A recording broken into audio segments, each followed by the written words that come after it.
Assalamualaikum warahmatullahi wabarakatuh. Alhamdulillahirrabbilalamin. Wassalatu wassalamu ala rasulillah.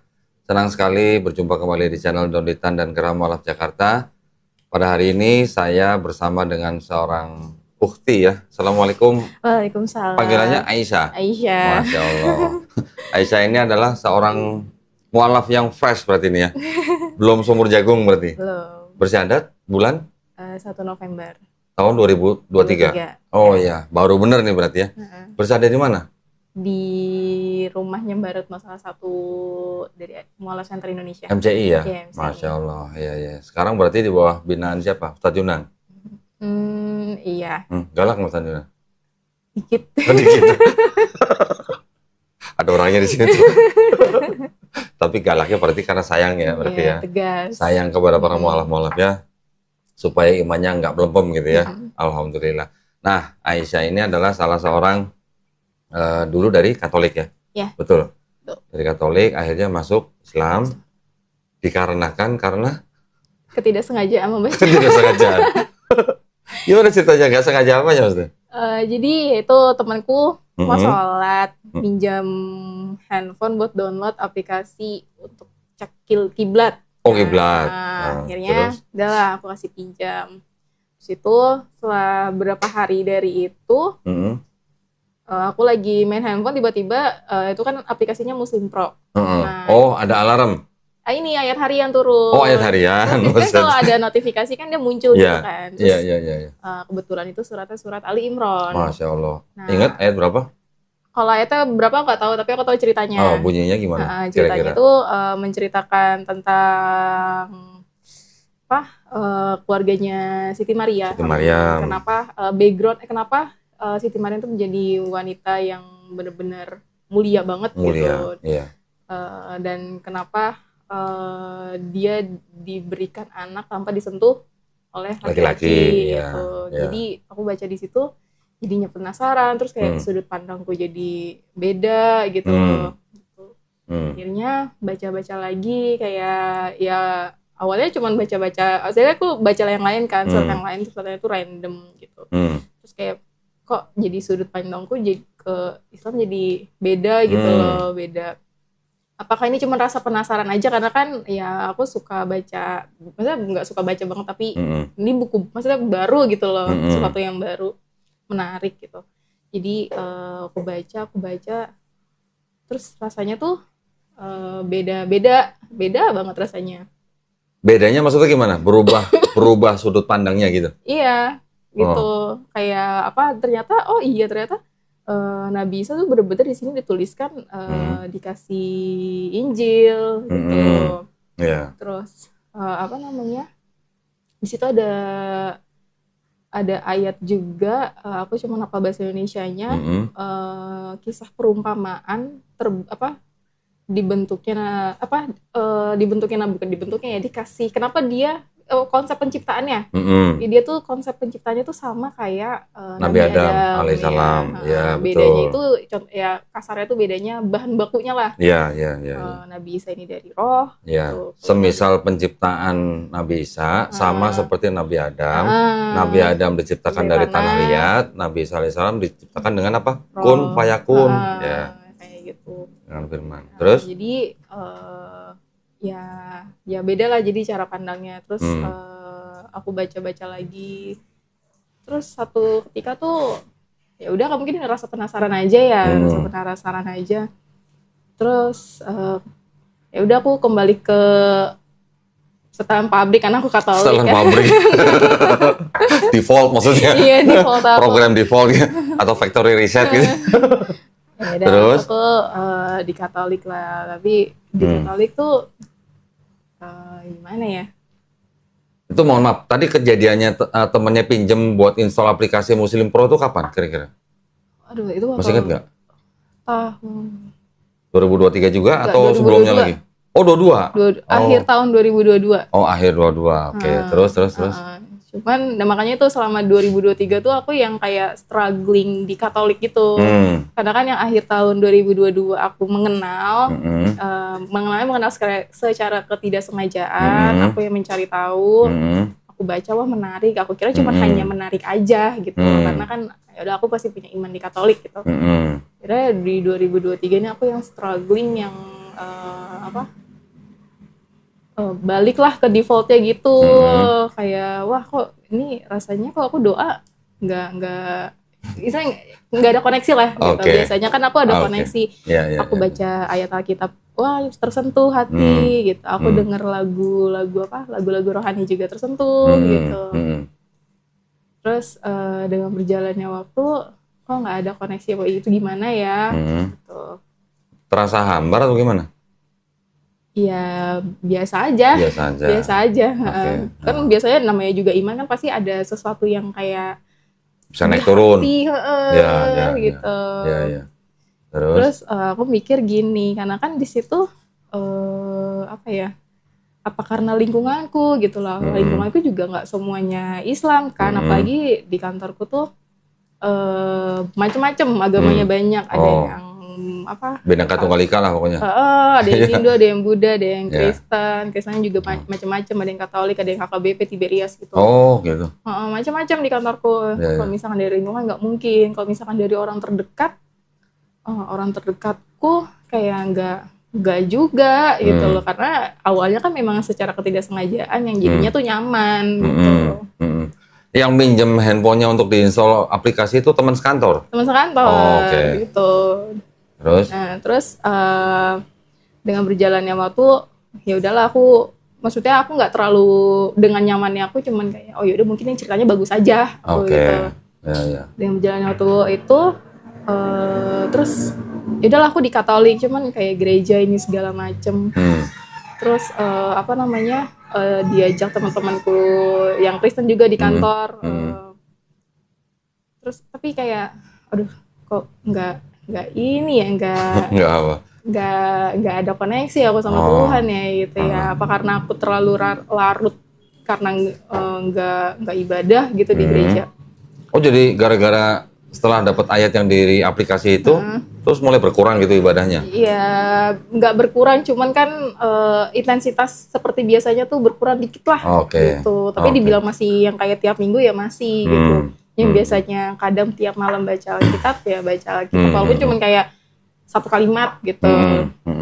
Terus pokoknya rasanya beda, terus kayak aku kenapa sih gitu. Pokoknya segala cara struggle-nya aku, gimana cara aku bisa ngebalikin iman aku gitu. Karena ya pertama kan kalau memang ini karena hanya penasaran kan bakal berat di aku gitu. Kalau misalkan aku tiba-tiba pindah, cuma rasa penasaran terus wah ternyata tempatku bukan di Islam gitu kan, berat kan ternyata gitu. Berapa lama Aisyah ngalamin seperti itu?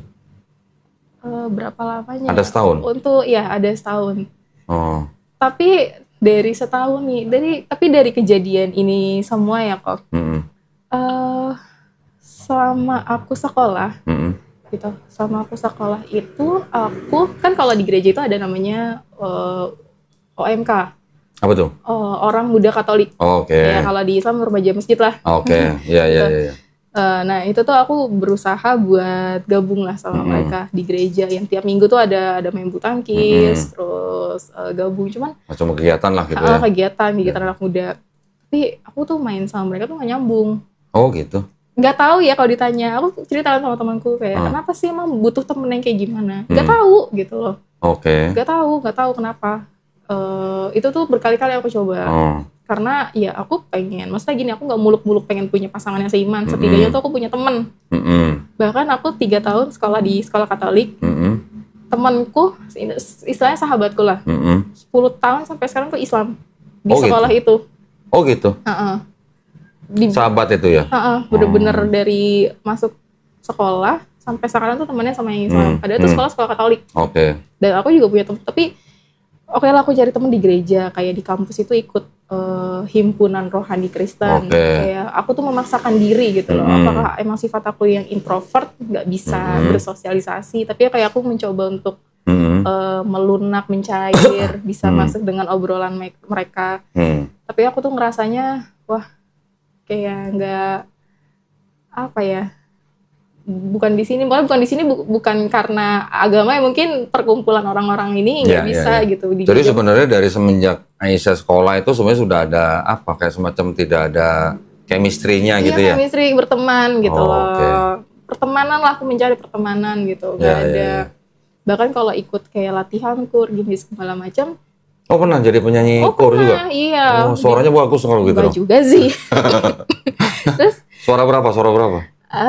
kadang alto, kadang sopran. Wede, berarti keren dong itu. Nggak mau main piano di gereja? Nggak bisa, Oke. nggak bisa main piano. Terus Udah, cuma ini perasaan aku aja kali ya kalau aku nggak bisa bergabung main sama mereka. Tapi nggak semuanya sih, kadang ada, tapi ya bisa main sama aku cuma beberapa cowok doang udah. Oke. Itu. Nah, terus itu setelah merasa ada pergulatan seperti itu, Ari gimana ceritanya bisa ketemu dengan MCI? Nah, sebenarnya ini meluruskan aja ya. Oh, meluruskan. Ada yang bengkok ya? Iya. Kayak gini. Jadi gimana? Sebelum ke MCI itu aku sudah mantap dengan pilihanku. Ke Islam? Ya. Oke, terus? Karena pertama aku ini mualaf, satu pun teman gak ada yang tahu. Bersyahadat sendiri atau gimana? Iya, aku memutuskan aku mantap dengan pilihanku. Terus aku datang ke MCI itu gak ada yang tahu. Oke. Gak ada yang tahu. Teman kantor yang minjem handphone waktu itu nggak tahu juga? Nggak tahu. Oh gitu. Karena bahkan sahabatku yang udah 10 tahun lebih aja. Itu juga nggak tahu? Nggak tahu. Oh alah. Terus? Tapi sampai detik ini nggak tahu. Gitu. Oh, sampai sekarang dia belum tahu? Belum tahu. Kalau Aisyah sudah muslim, teman yang minjem handphone juga belum tahu? Belum. Yang teman kantor itu belum tahu? Belum. Kenapa? Kok nggak ngasih tahu kenapa? Nggak, aku paling males jadi buah bibir. Oh, oke. Habis ini jadi buah bibir nih. Gitu. Terus? Jadi karena teman gak ada yang tahu gitu. Terus aduh, aku kemana? Aku gak ada kenalan ustadz kan, apalagi gak ada kenalan ustadz atau ustazah gitu yang paham sama agama gitu. Udahlah, aku browsing lah, nih ada nih yang mualaf center Indonesia. Oke, iya. Aku mencoba untuk nge-DM Instagram. Dan lucunya gini, aku tuh hari Minggu malam sebelum tidur aku baca Al-Quran. Wih, terjemahan. Ya, terjemahan pasti. Kirain. Enggak ini terjemahan. Terus tidur, terus besok paginya bangun tuh jam 6. Aku nge-DM ke MCI. Kayak aku ceritain kondisiku, terus aku pokoknya ceritain kondisi, aku minta ketemu gini segala macam. Terus aku mandilah, berangkat kerja, terus sampai di stasiun kereta, terus aku doa gini, ya Allah permudahkanlah hari ini.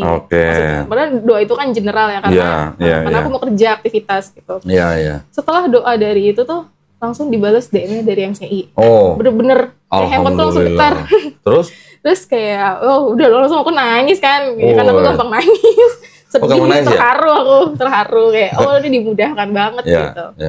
Akhirnya hari Senin janjian, bisalah ketemu hari Rabunya.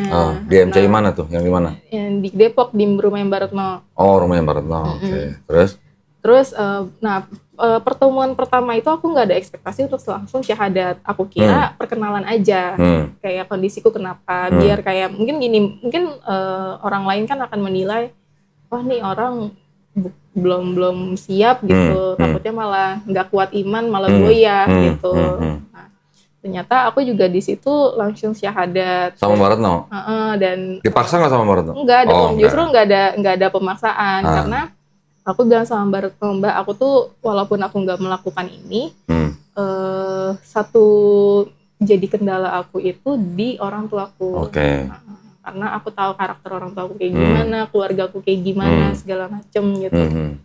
Cuman itu doang gitu. Cuman kalau nggak aku lakuin, ya aku istilahnya di Katolik nggak ada iman, nggak tenang hidupnya juga, nggak ada iman gitu. Aku nggak ada hati lah di situ gitu. Tapi kalau aku lakuin, aku takut sama orang tua aku gitu. Nah, akhirnya Barto juga nggak memaksa pakai gimana, tapi ya udah akhirnya terlaksanakanlah itu syahadat di situ. Ada saksi juga, ada Mbak Penti juga di situ. Oh iya, alhamdulillah. Jadi akhirnya aku menjalankan sebagai seorang muslimah ya, menjalankan seorang muslimah. Aku belajar awalnya belajar sholat dulu, terus bacaan surat dulu. Surat pertama yang aku hafal itu Al-Kausar. Wih, keren, Al-Kausar. Terus baca surat yang lain surat yang lain juga. Tapi semenjak hampir 4 bulan ya, kurang lebih 4 bulan ini tuh aku Islam itu tuh, wah aku gampang banget nangis. Kenapa? Ini Mbak Retno tahu nih. Iya, kenapa coba? Sharing dong. Kenapa? Pertama kali aku nangis itu, aku tuh kalau sehabis sholat, aku suka baca surat Insyirah sama Anas. Karena kenapa Anas? Karena buat hafalan. Iya. Karena kan aku mau nambah hafalan juga kan. Terus kayak tiba-tiba pada malam itu nangis gitu loh. Kenapa? Padahal tiap malam juga biasa kayak gini. Itu sholat di rumah? Enggak di rumah. Oh, di rumah. Enggak di rumah itu. Terus? Kenapa ini? Kenapa tiba-tiba nangis kan? Akhirnya besok paginya, apa karena aku dalam menggang aja kali kemarin apa gimana ya? Nangisnya karena memahami arti dari surat itu atau apa? Atau merasa gimana? Karena baca sambil ada murotolnya. Oke. Gitu. Maksudnya itu juga bukan pertama kalinya aku baca dan mendengar murotolnya gitu. Tapi yang aku bingungin, ini sudah berkali-kali karena aku emang mau niat menghafal. Tapi kenapa aku nangis gitu? Terus aku nangisnya sampai terseduh-seduh gitu lah. Aku chat Mbak Retno, Mbak, aku nangis habis gini segala macam. Gitu. Ya udah, itu Allah sedang menyentuh hati kamu, pokoknya gitulah, segala macam. Terus nangis yang kedua itu di awal bulan Februari kalau nggak salah. Itu kan kalau aku nyampe kantor itu kadang masih scroll TikTok kan. Anak TikTok nih. Terus itu ada ceramah Ustadz tentang orang tua. Oke. Ya kan, aku kan jadinya membohongi orang tua kan. Yeah. Membohongi orang tua, membohongi keluarga gitu. Di situ kayak, ya ampun aku salah banget gitu loh, bohong sama orang tua. Wah di situ kayak, wah masuk kamar mandi kantor aku nangis, aku chat lagi Mbak Retno, Mbak aku nangis gini Mbak. Ya udah, kamu kapan niat buat ngasih tahu orang tua gitu. Iya. Tapi setelah Aisyah bersahadat, setelah itu Aisyah masih ke gereja apa enggak? Pas Natal. Natal? Iya. Terus setelah itu enggak lagi? Enggak. Oke. Karena Natal kan hari besar ya. Enggak mungkin aku enggak bisa menghindar ya. Enggak bisa menghindar ya. Oke. Berarti sampai sekarang Aisyah juga belum memberitahu orang tua? Kalau orang tua aku udah tahu. Oh, udah tahu. Tahu hari Selasa minggu lalu. Oh, baru seminggu ini tahunya? Baru seminggu ini. Oh, oke. Terus? Sebenarnya dari awal aku Islam sampai sekarang, doa aku tuh, aku gak mau merahasiakan ini terlalu lama. Oke. Karena mau tahu sekarang atau 5 tahun ke depan, 10 tahun ke depan, pasti reaksinya kan sama gitu. Betul. Dan aku juga mau menjalaninya dengan tenang gitu. Terus kayak doa aku tuh sama Allah, ya Allah, kasihlah waktu yang tepat untuk orang tua aku tahu. Gitu. Kok nyebut Allahnya udah enak banget sih dengar. Diajarin Mbak Retno pasti ya. Terus udah doa gitu segala macam. Tapi mamaku tuh nggak tahu, ada saudaraku tuh yang tahu. Oke. Karena aku waktu pulang kampung aku ngasih tahu saudaraku. Karena background saudaranya mama itu Islam. Oke. Terus setelah tahu mamanya gimana? Wah, sedih. Pingsan nggak nangis. Oke. Ya, aku paham lah orang tua mana sih yang mau anaknya berbeda keyakinan sama dia gitu. Ya cuman kan aku juga bingung gitu mau gimana, aku juga nggak bisa ngelihat orang tua aku seperti itu. Tapi hati aku gimana gitu. Jadi kayak mamaku tuh nyarilah akar permasalahannya tuh apa gitu loh. Kamu tuh kenapa? Udah aku jawab masih kayak ya itulah dengan stigma-stigmanya yang jelek gitu. Cuman ya gimana, aku juga nggak bisa ngelawan orang tua pakai gimana kan, nggak bisa yang keras buat ngasih tahu yang kayak gimana. Aku cuman udah diem aja gitu. Tapi, biasanya sebelum jadi muslim Aisyah kalau sama mamanya gimana? Ya kalau bawel atau ya, bawel sih. Oh bawel juga. Terus suka ngelawan perintah nggak? Ngelawan perintah ya juga sih ya, gitu. Namanya anak manusia ya. Oh berarti manja dong. Berarti manja sama mamanya manja. Oke. Terus apalagi anak disayang banget. Waduh. Anak paling disayang, murtad, gimana rasanya? Kita pasti bisa bayangin lah ya perasaan orang tua ya. Terus akhirnya gimana? Setelah tahu gimana? Iya, sedih sampai sekarang. Sampai sekarang masih. masih. Berarti baru 2 minggu ini. Seminggu. Oh, baru seminggu ini. Baru seminggu. Iya, seminggu. Pas banget seminggu ini. Iya. Terus selama seminggu ini gimana? Sholat di rumah bisa? Enggak. Oh bisa? Enggak. Enggak boleh? Enggak. nggak tahu ya, mungkin nggak boleh kali ya. Tapi ya aku mengusahakan gimana caranya aku bisa beribadah aja gitu. Kayak aku yang keluar bilangnya mau ke sini, tapi ya benar gitu, aku mau ke Alfa tapi aku selingin buat habis ke Alfa sholat. Gitu. Itu ya nggak bohong lah ya. Aku jamak gitu. Cuma nggak ngaku aja sholat gitu. Gitu. Belum berani sholat di rumah? Belum. Kira-kira kalau ketahuan mamanya sholat di rumah, kira-kira diapain? Mungkin kayaknya nggak diapa-apain ya, tapi pasti sedih. Cuman aku nggak bisa ngeliat orang tua sedih. Gitu ya. Bukan kita mau bikin orang tua sedih ya, tapi kalau istilahnya kita bisa sholat di rumah, itu akan jauh lebih baik. Kan kita jadi istilahnya gimana ya? Coba ini sekali-sekali deh. Kalau misalnya sampai orang tuanya berbuat sesuatu yang secara fisik menyakitkan atau membuat sakit Aisyah, ya nanti tinggal dibicarakan dan bisa diurus ke istilahnya ranah yang lebih tinggi gitu. Karena kalau sampai menyiksa itu juga sudah melanggar hukum, ya. Sedangkan gini, mohon maaf nih, nanti bisa juga dikasih atau diberitahukan kepada orang tuanya bahwa setiap warga negara Indonesia itu dilindungi haknya untuk memeluk dan menjalankan agama dan keyakinannya masing-masing. Yang menjaga ini negara nih, bukan ustadz, bukan teman-teman nih. Yang menjaga adalah negara. Jadi orang tua manapun sebenarnya tidak boleh melarang anaknya, darah dagingnya untuk memilih agama tertentu yang diakui di Indonesia. Saya juga sering kedatangan tamu di sini, keluarga Muslim, anaknya mau murtad. Saya juga bilang ke orang tua yang Muslim juga sama seperti itu. Jadi sebelum melakukan tindakan sesuatu yang mungkin nanti bisa melanggar hukum, kita harus tahu dulu ada hukum apa di Indonesia gitu, ya. Nanti pelan-pelan bisa dikasih tahu ke orang tuanya. Itu ada di Undang-Undang Dasar 1945 nomor pasal 29. Nanti boleh dicatat, boleh dicek, boleh di-copy, kasih tahu mamanya, ya. Gini, jadi kalau orang tua ini kan kita paham, orang tua yang membesarkan, yang melahirkan kita, yang membesarkan kita, yang menyekolahkan kita, istilahnya ya. Kok giliran sudah besar berbeda agama dengan agama yang dianut oleh orang tua.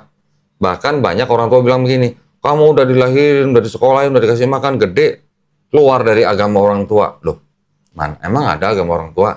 Gak ada. Artinya orang tua menganut agama tertentu itu bukan istilahnya boleh melarang orang untuk memeluk agama lain karena ada aturannya dalam negara gitu. Ustadz Yunan kan juga pengacara tuh, bisa ditanyakan begitu, ya. Jadi berbeda agama atau keyakinan itu tidak harus keluarga berpecah, enggak. Masih ada banyak kok keluarga-keluarga yang dalam satu keluarga, bukan suami istri ini ya, anak-anak ini berbeda keyakinan, nggak apa-apa, banyak yang masih begitu. Nah, cuman Aisyah tahu nggak? Sebenarnya Aisyah dulu pada waktu lahir itu Muslim. Tahu nggak? Kenapa itu? Tahu nggak Muslim artinya apa? Apa? Orang yang berserah diri hanya kepada satu pencipta. Muslim orangnya. Islam artinya apa? Berserah diri kepada sang pencipta. Bisa berserah diri, bisa damai, bisa selamat, bisa patuh, taat, tunduk gitu. Kepada sang pencipta kita, ya. Islam adalah ajarannya, Muslim adalah orangnya. Muslim adalah orang yang berislam gitu. Jadi pada waktu bayi bisa apa? Nggak bisa apa-apa. Nangis doang, kalau lapar nangis, kalau mau buang air tinggal buang air besar, ya kan? Jadi bayi itu sebenarnya juga fitrahnya adalah Muslim. Muslim adalah orang yang berserah diri kepada penciptanya. Oke lah dia dirawat sama orang tuanya, karena kan orang tuanya melahirkannya. Tapi ketika bayi itu nanti besar, dia mendengar soal Islam, dia menerima Islam, dan sampai dia masuk Islam, artinya orang itu sebenarnya bukan pindah agama. Tapi orang itu kembali ke fitrahnya. Fitrah tahu ya? Nature-nya seorang manusia itu begitu. Manusia hanya bisa berserah diri kepada sang pencipta. Gitu. Yang menciptakan kita kan Allah Subhanahu wa Ta'ala. Dan di dalam Islam kita juga memahami bahwa roh dan jiwa kita, sebelum kita lahir jadi manusia, itu sebenarnya sudah berikrar bahwa Tuhan kita adalah Allah Subhanahu wa Ta'ala, sang pencipta langit dan bumi dan manusia gitu. Ketika kita menjadi manusia, itu kita udah dilupakan. Istilahnya sudah di wipe out gitulah. Kalau hard disk sudah di wipe out, ini kan anak IT ini masih tahu nih, ya kan? Kalau hard disk ini udah di wipe out gitu. Kita udah nggak inget itu. ketika Aisyah kemarin berikrar di MCI atau dengan Mbak Retno, itu sebenarnya Aisyah sedang berikrar ulang. Itu di Islam gitu. Dan alhamdulillahnya ketika Aisyah bersyahadat kemarin, itu sebenarnya dosanya Aisyah yang dilakukan dari akil balik sampai bersyahadat, insya Allah udah dihapuskan. Tetapi kebaikannya Aisyah dari akil balik sampai bersyahadat tetap dihitung sebagai pahala kebaikan. Adilnya Allah SWT begitu tuh. Nah, terus setelah menjadi apa sekarang, dengan keadaan orang tua sudah tahu nih, diusahakan kalau Aisyah sebelumnya dengan mamanya nih sudah sayang dan hormat kepada mamanya, semenjak sekarang orang tua sudah tahu, Aisyah harus bisa memperlihatkan akhlak seorang muslim yang mana harus bisa lebih sayang, harus bisa lebih hormat kepada orang tua. Kasih tahu mamanya bahwa di dalam Islam kita diajarkan untuk menghormati ibu 3 kali kadarnya lebih tinggi daripada menghormati ayah. Sampai begitu. Ya, kasih tahu mamanya, nggak boleh manja lagi, kalau kan udah kerja nih ceritanya nih. Manjanya dalam arti yang normal gitulah ya. Harus bisa mengambil hati orang tua dengan apa? Dengan akhlak Islam. Gitu ya. Kalau sekarang mungkin masih melihat mamanya nangis atau sedih atau marah, oke lah, itu kita paham lah perasaan orang tua lah. Tapi itu kan sementara lah. Yang jelas Aisyah di rumah harus bisa memperlihatkan kepada kedua orang tua Aisyah bahwa setelah Aisyah menjadi seorang muslim lebih baik daripada Aisyah yang dulu gitu. Itu tantangan buat kita. Ya. Nah, mudah-mudahan nanti di rumah boleh sholat lah. Cobain aja dulu, cobain. Reaksinya gimana gitu ya. Kalaupun sampai nggak bisa, ya misalnya mau sholat di luar rumah, yang bisa boleh, yang nggak bisa. Kalaupun sampai terpaksa gitu ya, boleh kok sholat sambil tidur. Belajarin ya, wudhu dengan tayamum, kemudian sholat seperti orang sakit. Ini kalau misalnya Aisyah udah cobain sholat terus dijenggut atau dibuka mukenanya sampai diseret-seret nih, sampai begitu, terus masih mau sholat lagi di rumah, ya dengan cara itu. Bisa dengan tiduran. Sholat seperti orang sakit yang hanya di apa namanya, menggunakan gerakan kelopak mata gitu. Itu kalau sampai nggak bisa keluar rumah. Ya. Tapi kalau masih bisa keluar rumah, sholat di luar, itu lebih baik. Gitu. Nah, ngomong-ngomong, setelah menjadi seorang muslim, gimana rasanya dibandingkan dengan yang sebelumnya? Apakah sudah ada ketenangan? Apakah sudah ada koneksi gitu? Kalau koneksi ada tenang ya ada. Alhamdulillah. Ya udah koneksi. Teman-teman belum ada yang tahu berarti? Sebenarnya dengan berjalannya waktu kan, kalau orang kantor ini paling 2 orang yang tahu, itu juga perempuan. Okay. Tapi yang tahu minjem handphone aku itu nggak tahu. Oh, kenapa nggak dikasih tahu? Oh ya, saya mau ngomongin handphone tuh. Kira-kira kalau menurut Aisyah, handphonenya Aisyah dipinjam sama temennya, dipasangin aplikasi untuk kiblat, ya, terus ada tiap hari ngirim ayat. Kira-kira menurut Aisyah itu kebetulan nggak?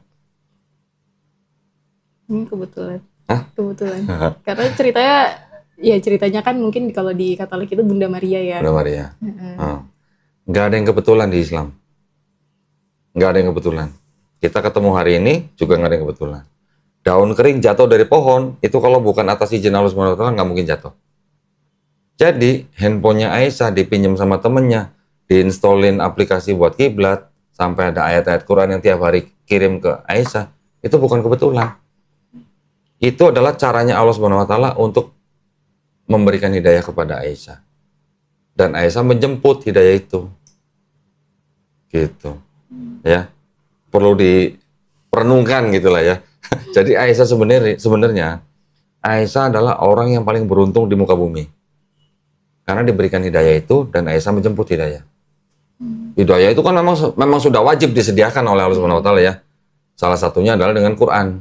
Quran adalah memang hidayah yang disediakan buat orang-orang yang mau berpikir gitu. Nah, ternyata ayat-ayat itu dikirimkan ke Aisyah melalui aplikasi. Iya. Subhanallah gitu. Ya. Jadi kita harus bersyukur benar jadi muslim. Menjadi seorang muslim itu adalah penghargaan tertinggi dari Allah SWT buat kita. Nah, jadi jangan kalau nanti ada ujian dengan keluarga melempem gitu ya. Jangan.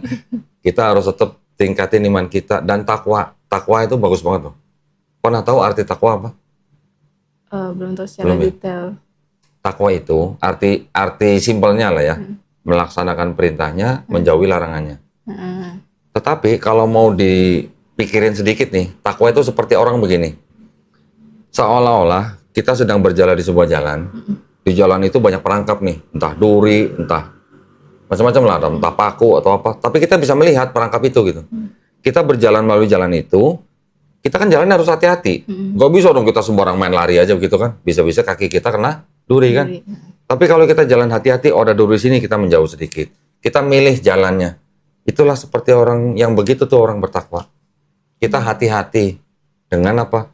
Dengan yang ada larangan, ya kita mengikuti perintahnya lewat sini. Jalan itu adalah ditunjukkan gitu. Seperti itu orang bertakwa tuh begitu.